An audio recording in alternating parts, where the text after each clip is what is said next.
বগুড়া জেলার একটি মাত্র সন্তান মাকে উপহার দিলেন প্রায় 200 কোটি টাকার রাজকীয় বাড়ি, যে বাড়িতে নামতে পারে হেলিকপ্টার, রুমে লাগানো হয়েছে বড় বড় ফ্যান, প্রতিটি ফ্যানের মূল্য লাখ টাকার উপর। বগুড়া কোন জায়গায়, এই বাড়িটি কিভাবে যেতে পারবেন, এই নিয়ে থাকছে আজকের ভিডিও। এই 200 কোটি টাকার বাড়িটি দেখার জন্য আমি ও তৌহিদ বিকেলবেলা আমাদের মাটিডালি বিমান মোড় থেকে রওনা দিছিলাম ধনুট উপজেলার নাংলু গ্রামে। প্রথমেই আমাদেরকে আসতে হয় গাবতলী উপজেলার বাগবাড়ি বাজারে, আর সেইখান থেকে 2.5 কিলোমিটার দূরত্বে আমরা চলে আসি নাংলু গ্রামে। তারপরে নাংলু গ্রামে এসে 1 কিলোমিটার দূরত্বে নাংলু পশ্চিম পাড়ার দিকে যাচ্ছি। তবে এই রাস্তার অর্ধেকটাই ছিল প্রচুর পরিমাণে ভাঙা। কিছুক্ষণের মধ্যেই আমরা কিন্তু সেই 200 কোটি টাকার বাড়ির মেইন গেটের সামনে চলে আসি। বাড়ির ভিতরে প্রবেশ করতে গেটের উপরে তাকিয়ে দেখি খুব সুন্দর একটি কাচের ঘর। তো ফার্স্ট টাইম সেই কাচের ঘরের ভিতরে যাব, এর জন্য সিঁড়ি দিয়ে আমরা উপরে উঠলাম। উপরে ওঠার পরে বুঝতে পারলাম এই পুরো ঘরটি বানানো হয়েছে পুরোটাই কাচ দিয়ে। এই কাচের ঘরের ডিজাইনটি আমার কাছে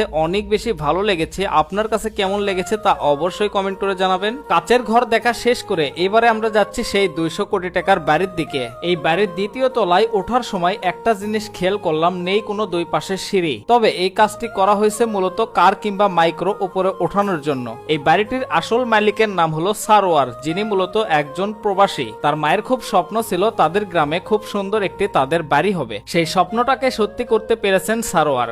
বাড়িটির বাহিরের অংশ দেখা শেষ করে আমরা ঢুকে পড়ি বাড়িটির ভিতরে। তবে ভিতরে প্রবেশ করার আগে আমাদেরকে অনুমতি নিতে হয়েছে। এই বাড়িটির নির্মাণ কাজ শুরু হয় প্রায় 5 বছর আগে, তবে এখন পর্যন্ত পুরোপুরি কাজ শেষই হয়নি। বড় ডাইনিং স্পেস গুলোতে লাগানো হয়েছে ফ্যান, যেই ফ্যানের মূল্য প্রায় 1,20,000 থেকে 30,000 টাকা। ডাইনিং রুম দেখা শেষ করে এবারে আমরা যাব রুফটপে। এই বাড়িটির ভিতরে প্রবেশ না করলে আপনারা কখনোই বুঝতে পারবেন না যে এই বাড়িটি আসলে কত টাকা দিয়ে বানানো হয়েছে। সর্বশেষ আমরা কিন্তু চলে আসি 3য় তলায়, আর এখানে আসার পরে দেখতে পেলাম এই গ্রামটি কত সুন্দর। তারপরে চলে আসলাম রুফটপে, যেখানে আছে খুব সুন্দর একটি হেলিপ্যাড। এই হেলিপ্যাড থেকে যেদিকেই তাকাবেন সেদিকেই শুধু সবুজ আর সবুজ দেখা যায়। তো এই ছিল আজকের ভিডিও। সবাই ভালো থাকবেন, সুস্থ থাকবেন। দেখা হচ্ছে পরবর্তী নতুন কোনো ভিডিওতে। আল্লাহ হাফেজ।